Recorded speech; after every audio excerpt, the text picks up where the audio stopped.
Eles, com inclusive requintes de crueldade, porque o cara é o diabo, né?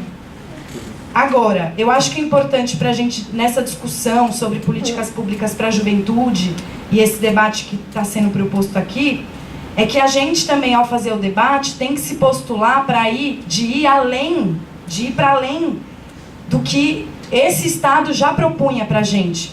Porque a nossa história de democracia no Brasil é uma história de, principalmente num país como o nosso, que foi colonizado, que foi fruto da escravidão, do extermínio indígena e tudo mais, é uma experiência de democracia muito autoritária e profundamente violenta. Então, quando a gente faz esse debate do futuro, a gente também tem que se postular e para além do que já estava posto, porque o que estava posto já é a realidade do genocídio, já é a realidade do encarceramento em massa. A política pública para a juventude que existe do Estado é o encarceramento e o genocídio. Então, no debate sobre o futuro, a gente também tem que questionar o que estava tendo até agora, para que a gente possa ir além disso. E acho que as juventudes, principalmente, têm demonstrado uma forte disposição de construir lutas para pensar outras alternativas e outros caminhos, né? Acho que a ocupação das escolas foi uma experiência muito importante. Acho que o movimento hip-hop, historicamente, é um movimento onde se criam profundas frentes de resistência. Então, os companheiros aqui, o Pirata, que falou antes, né, na abertura da atividade, mas é isso, cara, no Maranhão tem a galera do Quilombo Urbano construindo batalha de rap no lugar onde existe guerra dentro da periferia, entre os setores, para acabar com a guerra interna. Porque o que eles querem é que a gente se mate uns aos outros, se a gente não se matar, eles prendem, ou eles mesmo vêm e matam. Então o que eles querem é o nosso extermínio. E por isso que a juventude que está no olho do furacão, né, que está na ponta do alvo, né, desse sistema penal, desse Estado genocida que a gente vive, também é o lugar de onde surgem experiências que podem apontar possibilidades para a gente. E acho que se dos lugares onde acontecem as maiores dificuldades existe força, como a da Solange e a de diversas mães, que se erguem para fazer a luta e para que a gente possa avançar e superar essa sociedade que a gente vive, baseada nessa desigualdade, nessa violência, no seio dessa juventude nós também vamos encontrar isso. E para terminar,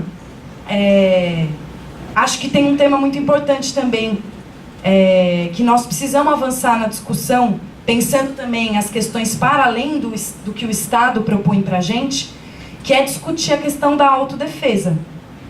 É discutir como a gente cria mecanismos nas comunidades para se defender e para se proteger dessa polícia, ou das milícias no Rio de Janeiro, né, ou desses vários grupos que atuam de formas diferentes, em lugares diferentes, mas com o mesmo objetivo, que é nos exterminar. E acho que a gente está num momento importante de discutir isso, que foi aberto muito pelos debates que aconteceram nessa eleição, e acho que é um ponto importante para a gente avançar, porque a gente também não pode depender desse Estado só para garantir a nossa defesa, porque a gente sabe que se depender dele não vai acontecer. E existem várias comunidades que se organizam para construir a sua própria defesa, e acho que esse é um debate importante também quando a gente discute a vida da juventude no nosso país. É isso, obrigada.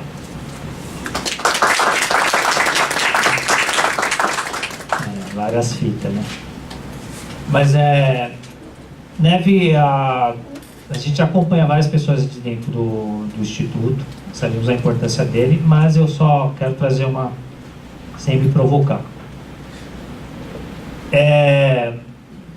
O conflito entre porque nós temos uma política americana introduzida no Brasil. E nos Estados Unidos você tem Bloods, Latin King, etc., que são a leitura das gangues. Isso é uma justificativa para criar o inimigo. E aqui no Brasil a gente estamos vendo isso, né? Tipo assim, é o 1533 e um monte que apareceu aí. Que tudo isso são estratégias do próprio capital, são estratégias também da política da segurança pública que a gente pede para acabar. É uma estratégia. E aí o Neve tem a sua extrema importância.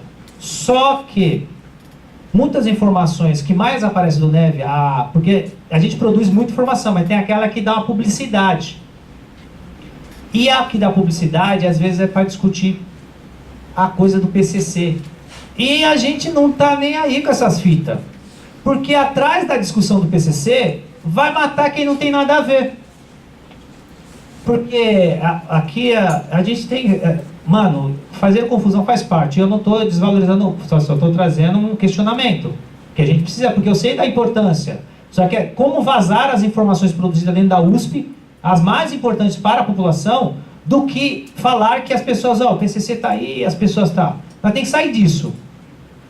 Porque a droga é a mercadoria que mais vende no mundo. E ela tem umas consequências. A Cracolândia, todo mundo sabe onde é, né? Que não se chama Cracolândia, se chama Campos Elísio. Todo mundo sabe o que é. É o lugar mais seguro de São Paulo. Você tem o terceiro distrito, na Vitória. Você tem o 77 na Santa Cecília. Você tem o segundo distrito no Bom Retiro. Você tem na Rio Branco o batalhão da Polícia Militar. Você tem a Rota na Tiradentes. E você tem o DEIC.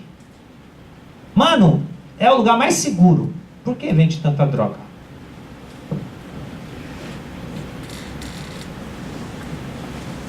Deixa eu só... Perdoa. Desculpa. Não quero.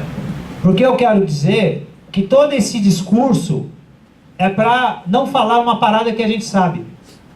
Uso tudo isso para praticar o racismo institucional no país. Quando a gente fala racismo institucional, o Estado brasileiro ele não é racista.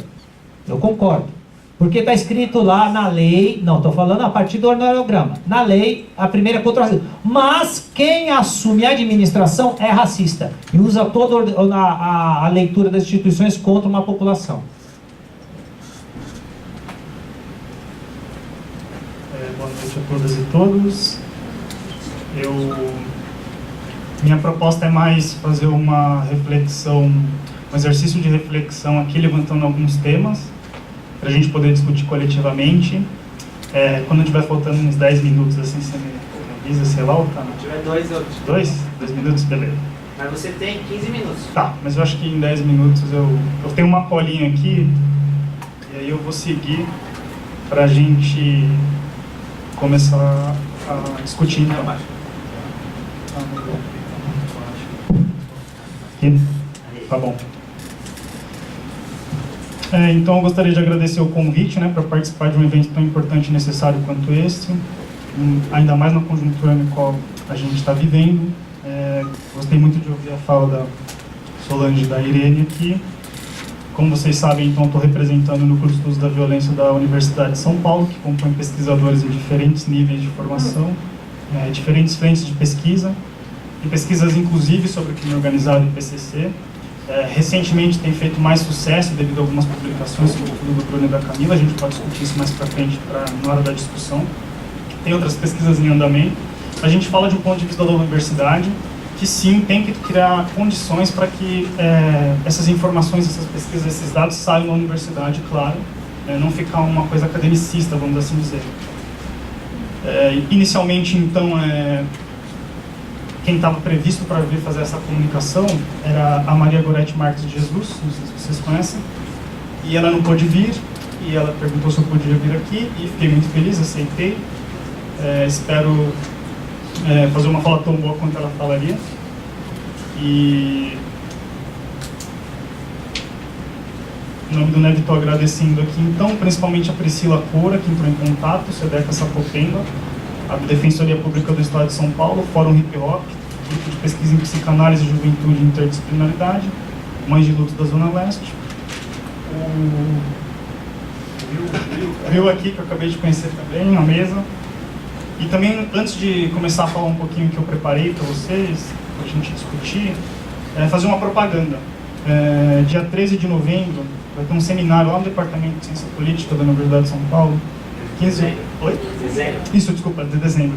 Lá no Departamento de Ciência Política da USP, 15 horas, o tema do seminário é o seguinte, é Franz Fanon e a política como subversão. A Priscila estava comentando que um dos temas que vocês abordam aqui, sobre segurança pública como necropolítica estratégica na consecução do genocídio da juventude e da população pobre, preta e periférica. Sobre essa questão de necropolítica, eles vão fazer um seminário exatamente sobre isso. Não sei se vocês tiverem interesse.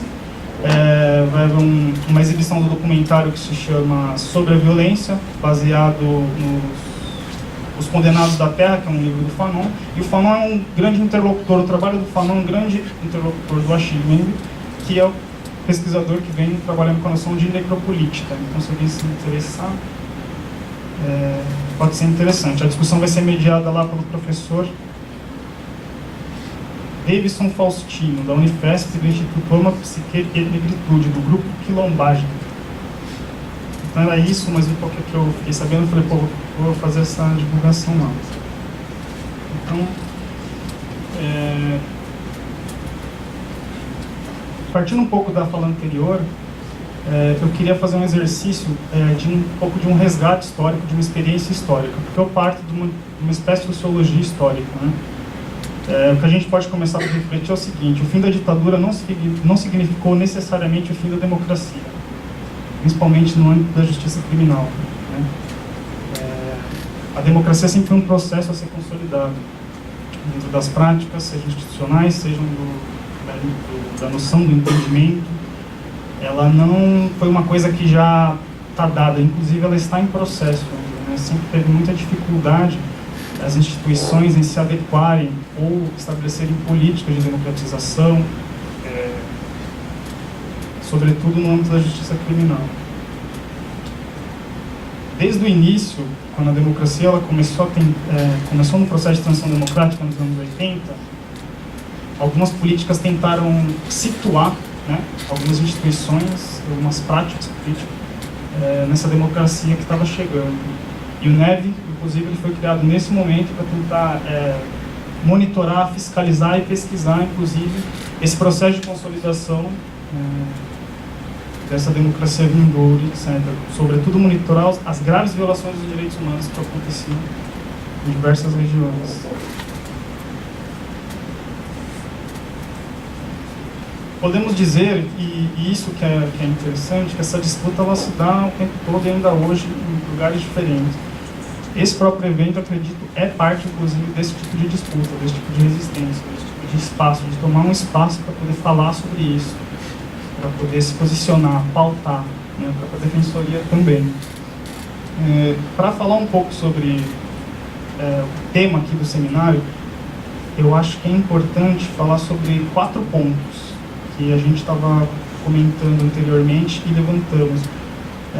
Por um ponto, a gente precisa falar sobre a transição democrática, sobre os direitos humanos, sobre prisões e sobre segurança pública. Então, esses elementos eles são muito importantes para a reflexão aqui. E, vamos assim dizer, inclusive esses elementos são mobilizados politicamente, certo? Eles são mobilizados politicamente principalmente por aqueles 46%, né, que votaram no candidato eleito. Essas pautas que estão em disputa, elas estão em disputa inclusive para esse outro lado, entende? Se vocês perguntarem para os eleitores do Bolsonaro, por exemplo, eles vão ter muito o que dizer sobre segurança pública, sobre prisão, sobre democracia. Voltando então um pouquinho, então, em 1980, o sistema político brasileiro ele passou por mudanças devido ao momento de transição democrática, que a conjuntura criou uma série de expectativas de mudança e tentativas de mudança dentro daquele setor, como a gente comentou. As prisões e as polícias, elas tentaram reformar essas instituições por meio das assim chamadas políticas de humanização, implementadas sobretudo pelo governo Montoro, mas houve muitas resistências a essas políticas, né, como nós sabemos. Foi uma coisa muito engraçada, porque se falava muito sobre direitos humanos, mas também ao mesmo tempo, naquele momento, nunca teve tanta resistência contra esses próprios direitos humanos, entende? Apesar que nunca foi um problema, inclusive, falar sobre direitos humanos naquela época, porque não para presos políticos, por exemplo. A grande questão que começou a criar essas resistências, as pessoas contrárias a esses direitos humanos, esse pensamento autoritário, foi quando esses discursos dos direitos humanos se estenderam aos assim chamados presos comuns também, entende?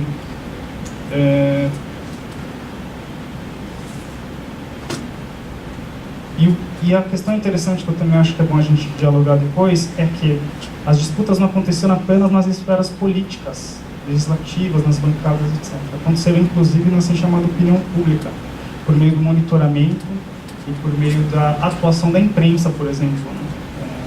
Colocando pautas sensacionalistas, pautas de pânicos morais, e etc. Ou seja,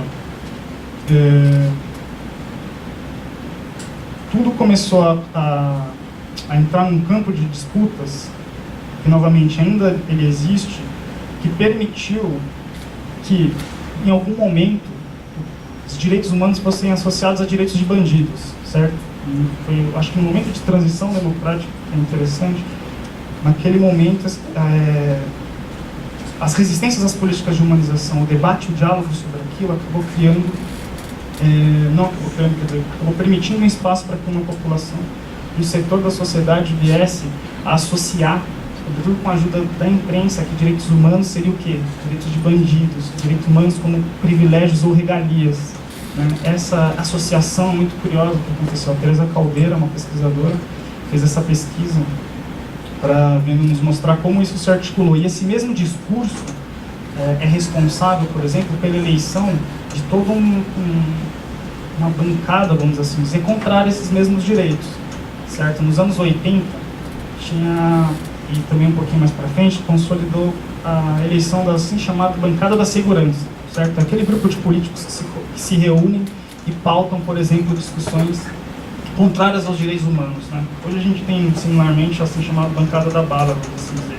Só que a diferença desse salto, de um para outro, é o seguinte: em vez de negar e dissolver, por exemplo, a ideia de direitos humanos, em um momento o setor político passou a disputar esses espaços.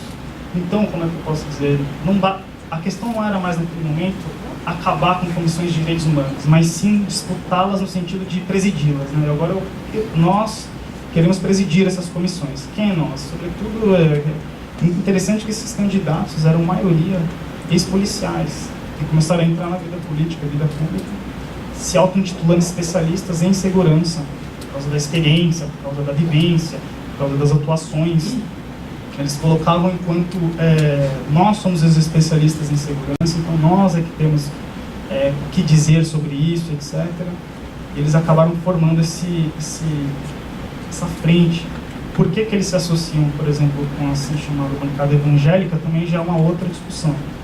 Mas o que é interessante é como é que isso foi se formando e como esses discursos foram sendo mobilizados e estruturados para criar essa narrativa, né? Essa articulação de orientação de como é que você escolhe, por exemplo, votos, como é que você disputa ou concebe políticas públicas, né? A gente já vai falar sobre políticas públicas mais para frente.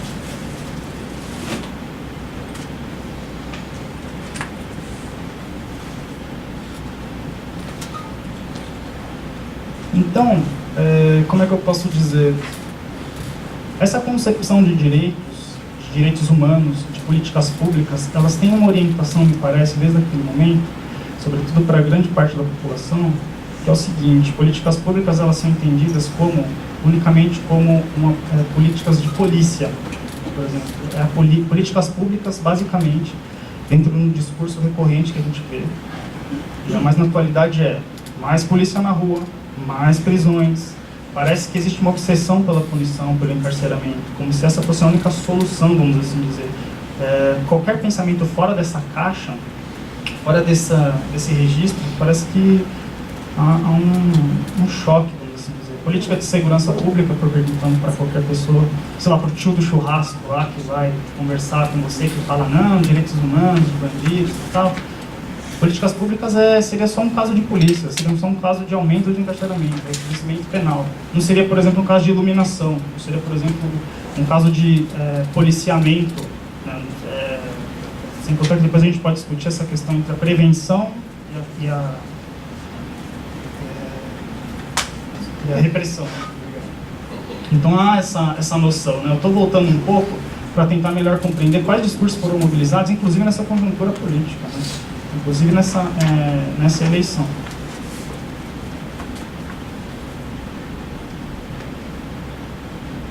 Novamente, então, a prisão, que eu queria falar sobre a prisão, a Helena já falou de maneira que eu concordo também, ela é isso, ela gera justamente o que ela supostamente estaria para tentar acabar, que a prisão, ela não, todos sabemos aqui, né? Ela não recupera, ela é um depósito realmente direcionado.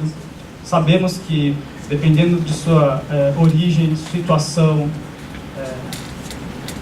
cor da pele, parece que na vida social tem um escorregador que te coloca, que você mais facilmente pode cair para uma instituição dessa. A experiência da prisão é diferente, dependendo da sua classe social. A experiência da prisão é diferente, por exemplo, para afrodescendentes. A gente sabe disso, olhem para as prisões, né? Quem está lá. Só que quem são as pessoas que estão lá? Né? Vamos assim dizer. Só que a gente dando um passo atrás, o problema da prisão, podemos dizer que começa antes dela também, inclusive, como bem lembrou aqui. Ela começa no processo penal também. Sabemos que mesmos casos são julgados de maneiras diferentes, dependendo da característica da pessoa. Se quiser dar um passo atrás ainda sobre a questão do racismo institucional, a gente pode dizer como é que funciona a orientação das abordagens policiais, por exemplo. O que é isso? Temos muito para falar, por exemplo, sobre as abordagens policiais. Esse é um dos principais desafios, né, que aparecem aí frente à segurança pública. A prisão realmente ela ocupa uma centralidade dentro dessa engrenagem, né? Ninguém estuda a prisão porque gosta, vamos assim dizer, porque é basicamente obrigado, sabe? Porque ela ocupa uma centralidade, inclusive, num discurso político, certo? Eu lembro agora na propaganda política mesmo do Haddad, né? Surgiu aquela questão que ele comentou que era possível encarcerar menos, mas houve um barulho que ele acabou recuando, né? Por exemplo, não, deixa eu falar, não vou mais falar sobre isso. A prisão ela já nasce lotada, ela já nasce superlotada, na planta da prisão ela já nasce superlotada, porque o problema está na orientação de como ela é utilizada, certo? Essa é a questão. E já as políticas de segurança pública, como é que eu posso dizer? O que seria políticas públicas? Ela basicamente seria uma espécie de o Estado em ação, certo? Não só numa perspectiva de cima para baixo, mas é o Estado em ação. Como é que o Estado age por meio de quais instituições e como? No caso, as políticas de segurança pública seriam as ações do Estado visando lidar com problemas sociais, controle social, violência, crime organizado também um desafio um dos principais desafios, né, uma das principais obsessões das políticas de segurança pública, que novamente elas são um campo de disputa, assim como os direitos humanos, elas são um campo de disputa político, partidário, ideológico. Não existe uma definição, um consenso dentro da literatura, dentro das discussões. A gente pode discutir aqui isso também, sobre o que seria segurança pública, porque são tantas disputas e que, por sinal, o nosso lado, que todos estamos no mesmo, perde um pouco essa discussão, certo? Novamente, segurança pública, para eles, é isso, exército, inclusive, na atividade de policiamento junto com as outras polícias.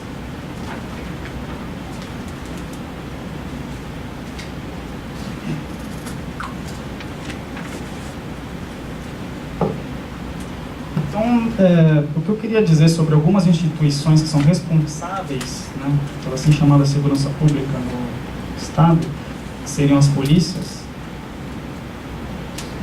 um dos principais desafios, aí eu estou falando de uma perspectiva institucional, é que não existe um sistema de segurança pública, tal como não existe um sistema prisional. Por quê? Porque eles não se comunicam de uma maneira equivalente uns com os outros, sejam por meios institucionais, sejam por meios de burocracias. Funcionam quase como pequenos feudos, que cada um toma suas medidas e suas administrações, etc., de acordo com o contexto ali. Entende? Esse é um dos principais desafios, que eles não... veja a polícia militar e a polícia civil, por exemplo, né? Além deles não se comunicarem, eles disputam, inclusive, né? Sem contar que a gente pode discutir isso também depois, um pouquinho da questão da existência entre duas polícias, né? Porque isso é uma coisa maluca aqui no Brasil, né? Depois do processo de transição democrática, depois da vinda da democracia, ainda ter esses dois tipos de polícia, né? Que uma, inclusive, é militar, certo? Tem uma lógica militar muito se tentou em relação à desmilitarização da polícia, mas as resistências foram muito grandes.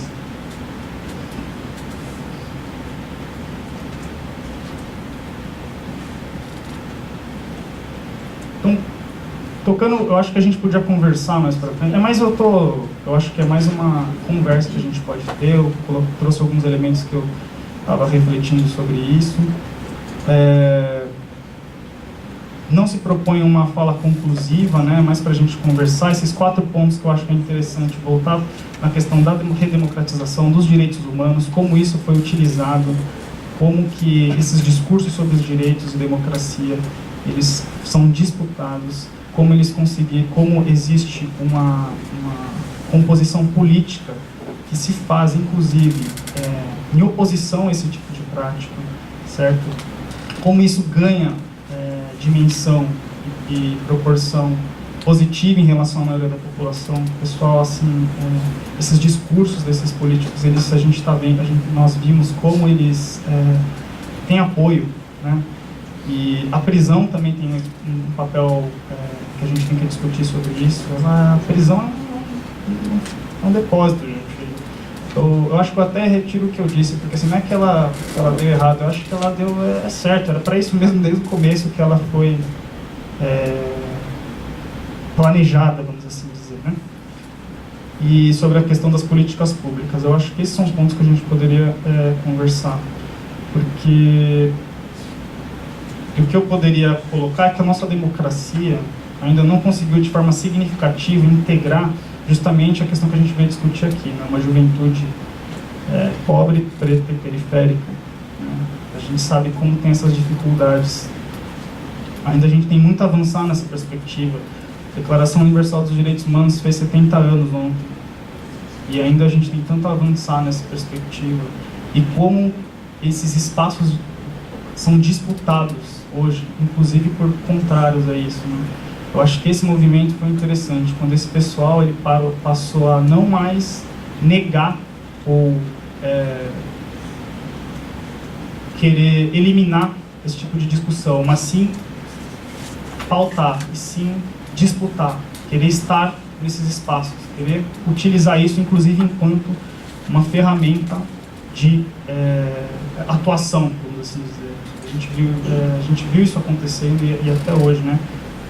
Novamente, o fim da democracia, o fim da ditadura não significou necessariamente o fim da ditadura não significou necessariamente o início da democracia. Eu volto a lembrar um pouco da noção de autoritarismo socialmente implantado, desenvolvida pelo professor Paulo Sérgio Pinheiro, que é o seguinte: por mais que alguns modelos institucionais tenham mudado, as práticas autoritárias ainda permaneceram, o entulho autoritário ainda permanece, por assim dizer. É muito difícil, é um processo. O tempo todo a gente tem que estar alerta, discutindo, ocupando espaço, se posicionando, e eu acho que esse é um espaço para isso, inclusive, né? Todos aqui fazemos parte, inclusive, dessa disputa, com maior ou menor intensidade, com maior ou menor grau de efeito, vamos assim dizer, mas ainda assim é importante sempre ter esse tipo de espaço aqui. Eu acho que é isso.